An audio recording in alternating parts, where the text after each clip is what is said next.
Namaste.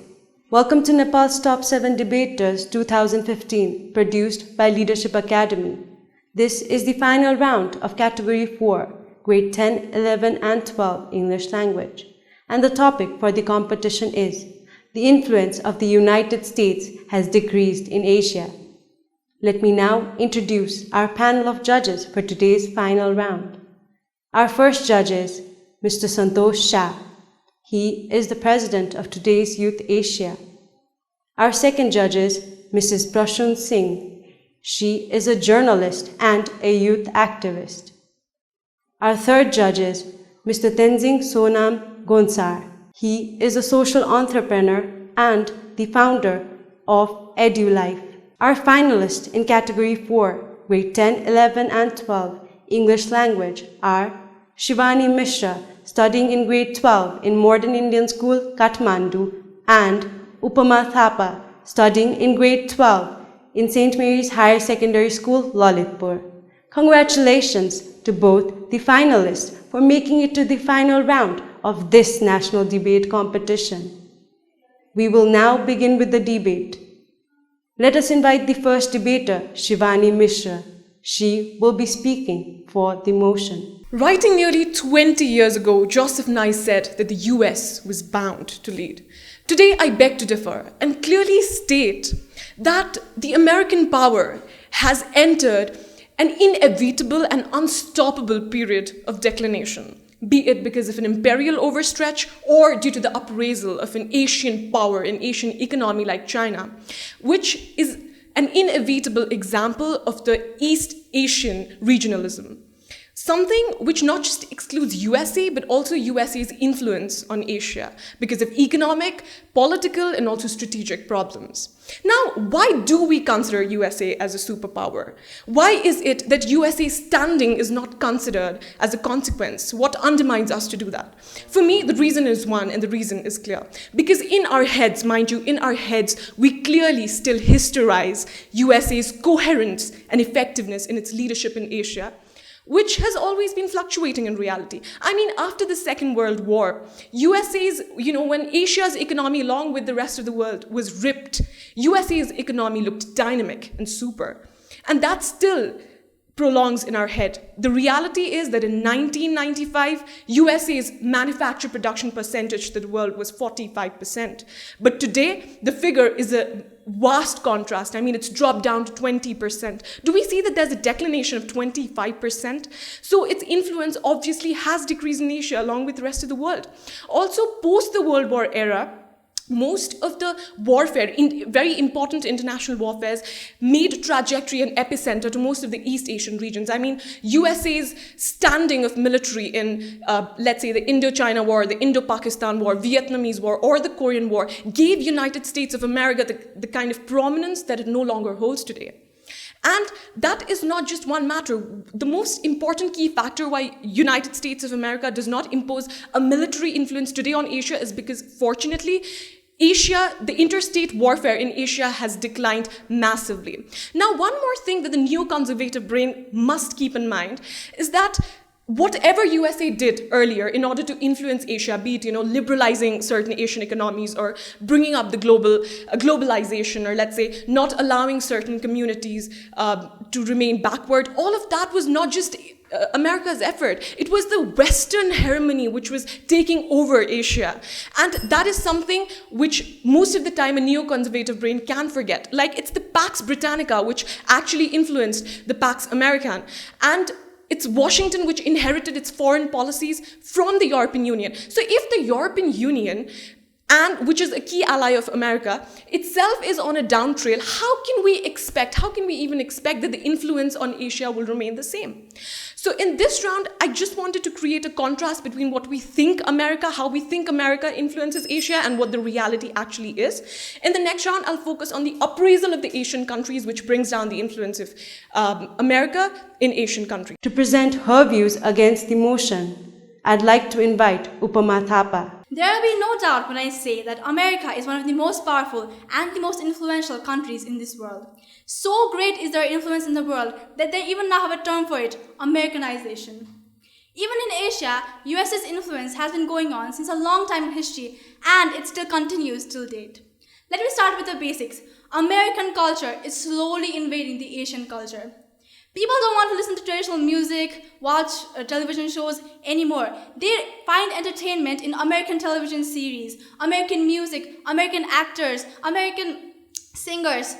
Most people today enjoy pop music by singers like Justin Bieber, One Direction. Even in my cell phone right now, the list of music are all American English singers.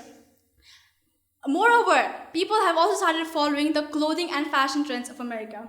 Let's take an example of our judge here, Mr. SANTOSH, who is wearing a suit. Suits are not a Nepalese tradition culture clothes. They were inspired by America.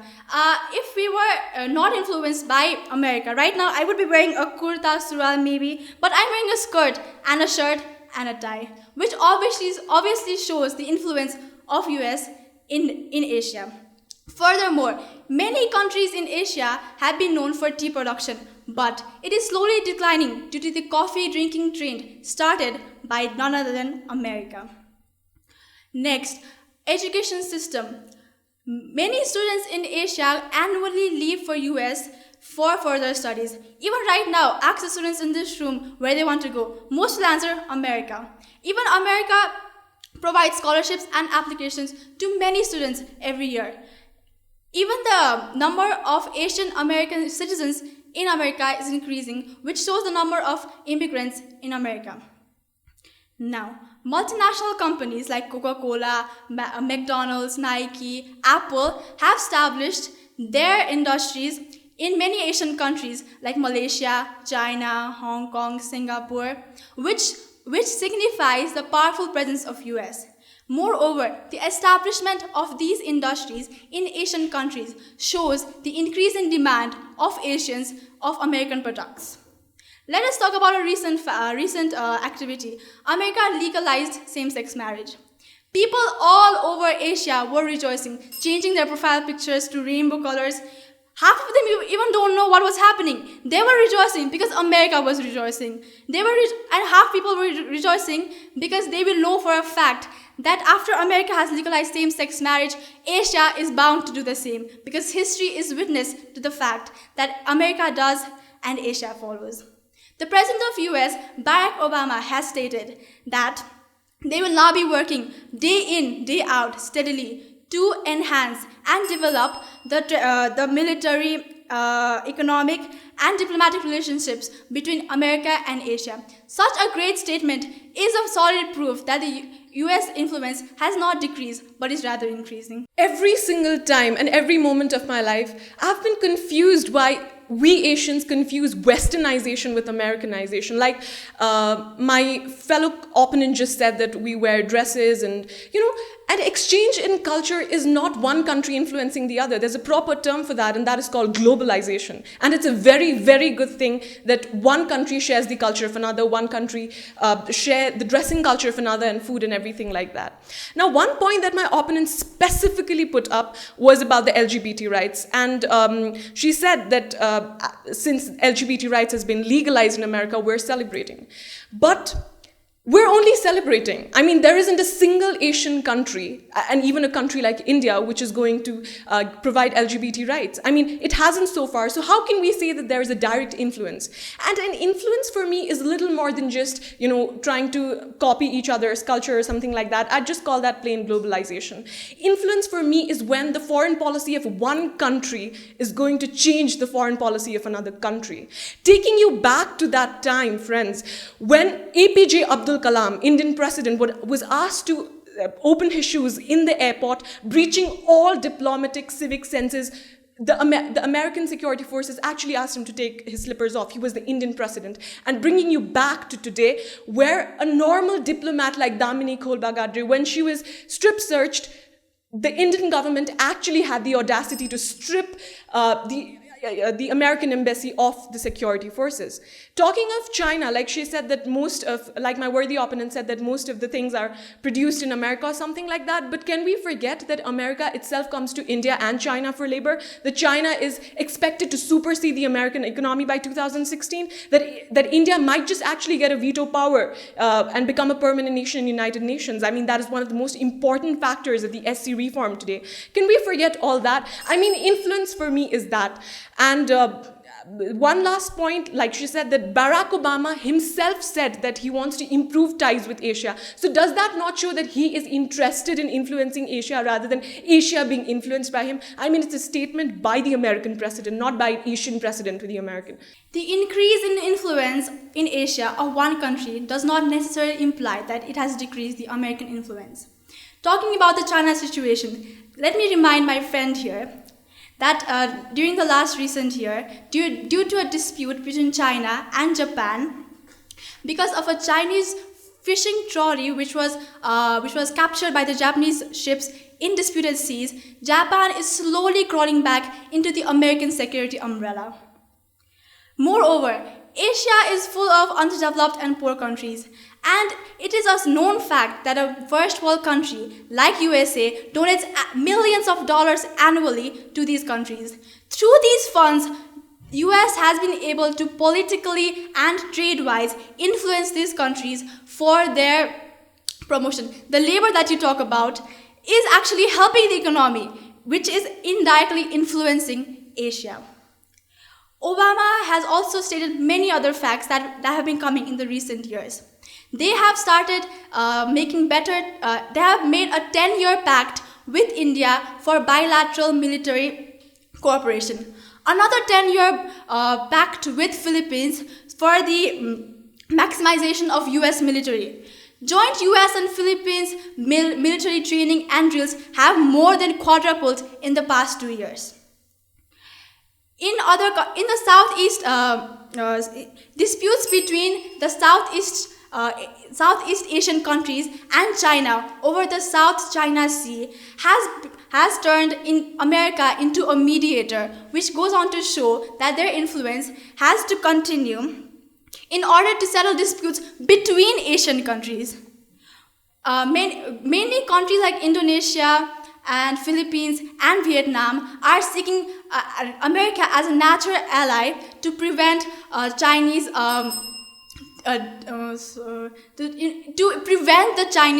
influence on them. May I request the judges for their comments? You both are a bit away from the topic. I think the topic is not whether America is a great country or it's a weak country, or whether we should follow America or we should not follow America.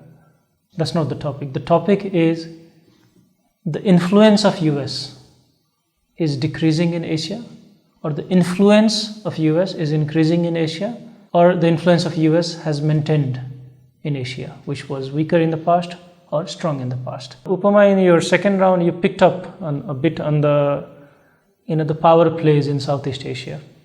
I think that's where the influence comes in. In the first round, Shivani, it was more like listening to an essay rather than getting straight into the argument. So you have a break. Don't go left and right. It's not a difficult topic. America makes news every day, 24 hours a day, on any channel you click. So it's not a very difficult topic in that sense. By influence, we mean finance. By influence, we mean military power. By influence, we mean diplomatic intervention. By influence, we mean what? Change in policies. Like, I think you were almost close, Shivani, when you mentioned that the foreign policy of one country being influenced by another country. I think you touched it, but then you didn't carry on. I thought maybe you're going to talk about it. That's what we're discussing about when it comes to influence. You touched the topic like foreign policy influence, China-Japan rivalry, etc. You could have talked more about the influence of the United States on the legal system when you talked about that particular case. I think overall it was commendable in the sense that this is a very interesting topic. At the same time, it needs a lot of homework and you need to study a lot. It was good overall.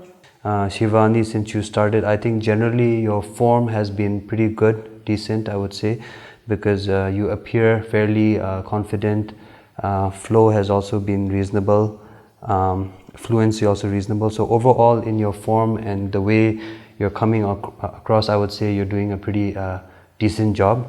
So that's something you want to keep up. For UPAMA, I think you started out quite well also. Your form, you appeared pretty calm, meticulous in your approach. I think in round 2 a little bit you stumbled several times.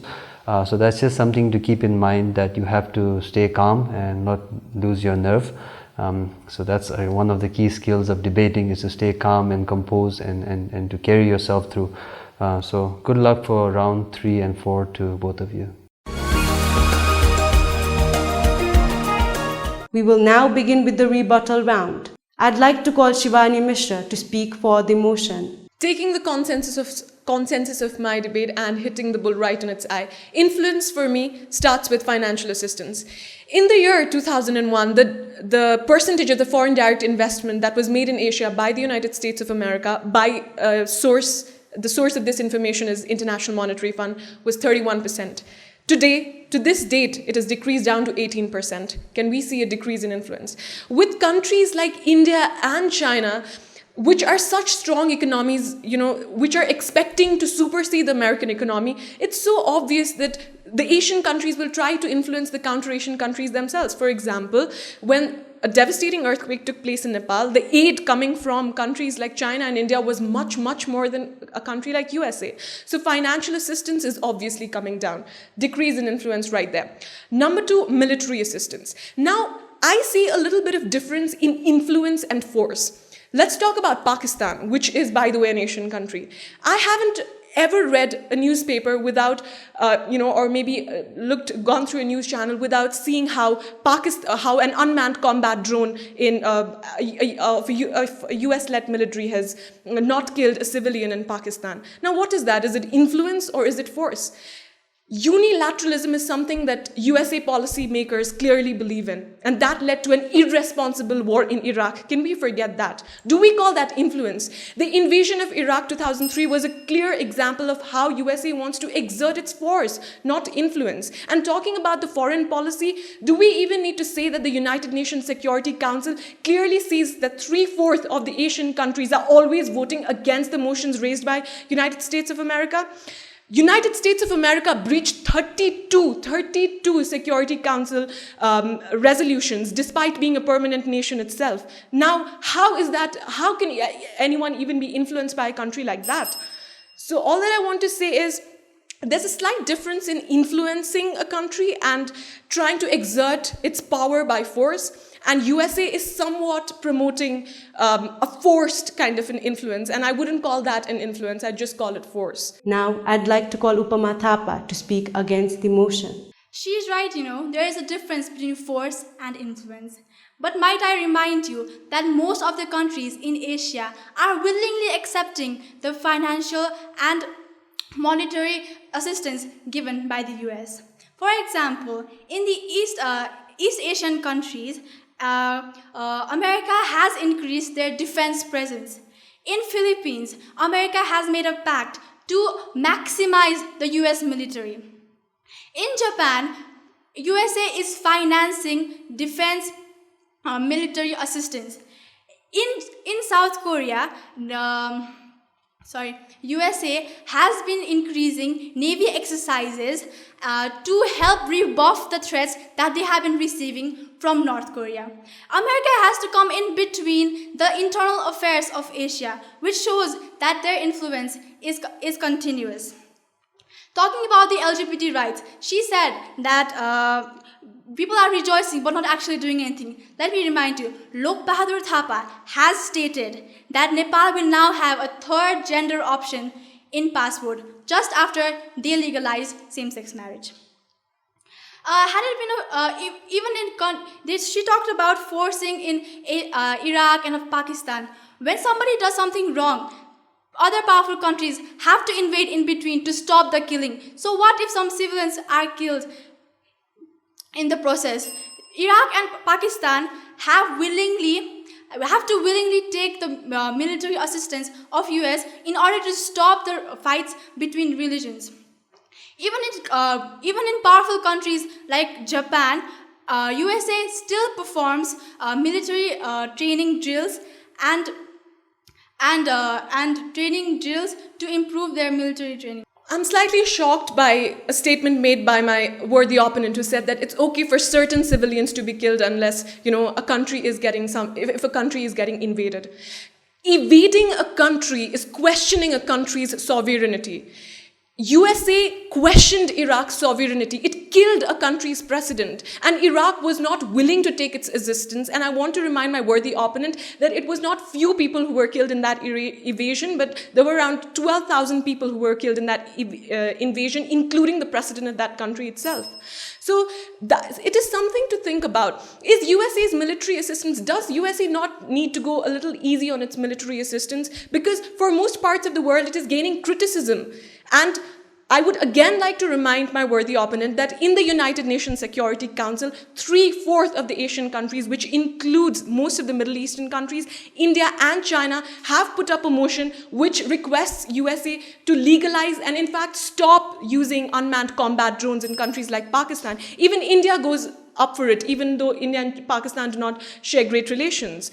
So we must concentrate on the fact that most of the Asian countries are not willing to take forced military assistance that USA is apparently providing, and no country wants its sovereignty to be questioned. So USA definitely needs to go easy on that and needs to create a balance, delicacy on being a world power or trying to exert its soft power. History has been a witness to the fact that there is peace only after revolution. The president of the country was traumatizing their citizens, so it was important for the US to stop that. And we are not talking about what the US has done or if it's right or wrong, if other countries are asking it to stop. We are talking about the influence and the intervention of USA in the internal affairs of Asia is a proof that the influence has not decreased. Had it been a few years ago, it would have been easy to say that Russia is the most influential country in Asia. But due to the civil war and internal affairs of Russia, they are busy with their own problems. And America has now gained superiority in influencing Asia as well as Russia. As I've already mentioned before, powerful countries like China and Japan are also influenced by America. Today, the clothes we wear, the food we eat, the buildings we construct are all influenced by America. America has contributed greatly to the economic and social and cultural state that we are in today. So it is a very easy conclusion. The influence of America has not decreased. May I request the judges for their comments? Shivani, I felt one thing good in this last round 3 and 4 that you have improved from the previous rounds was you have taken some of the feedback in, you have gone a little more specific in terms of influence, you have categorized it in terms of financial assistance, military, and one thing that I really liked was you made this clear distinction on influence versus force. You have to be careful when you give specific numbers and facts. You have to make sure that they are correct, especially in a debate. UPAMA, I think, again, you started quite well on the 3rd round. Again, around a few, I think, instances, maybe once, twice at least, stumbled a little bit. So that's just something you'll have to work on, maybe through more practice. When you're trying to sum up some of your main points of each round, I think you have to generally make a stronger case. But other than that, good job to both of you. UPAMA, when you came to the 4th round, I think the topic focused only on the military invasion of US on Iraq. My suggestion would be that you do not repeat the point in each and every round, and then just focus on the topic that you are given. There were 2 interesting points that I wished both of you could have brought up. And that is China just launched last week Asia Infrastructure and Investment Bank, which is going to be an international lending bank, which will in a way try to counter the influence of World Bank in the world. And then Russia is soon going to launch a bank called BRIC Bank, BRIC, Brazil, Russia, India, China Bank, which is also intended to counter the influence of IMF. So it will be very interesting to see how they move ahead in the next few years. So that will definitely be a detrimental factor in how the United States influence comes about in Asia. Something else that could also have been brought out was USA used to be the highest energy buyer in the world. Is it so today? Has Russia, China and India combined taken over that figure? So that is also something that was missing on both sides. But anyway, good debate, especially in the second part. Let's see who is the winner. While the judges are finalizing their marks, I request both the finalists to be on stage. May I request our judge, Mr. SANTOSH Shah, to announce the result. The second position winner of Nepal's Top 7 Debaters 2015, English Language Grade 10, 11, 12 category is UPAMA THAPA. The first position winner of Nepal's Top 7 Debaters 2015, English Language Grade 10, 11, 12 category is SHIVANI MISHRA. Congratulations to the winner and runner-up of Category 4, Grade 10, 11 and 12 English Language. Application submissions and auditions are open now for Category 5, Bachelor Level Nepali Language. You can call our office at 4257-250 or email us at leadershipacademyktm@gmail.com. Have a nice week. Namaste.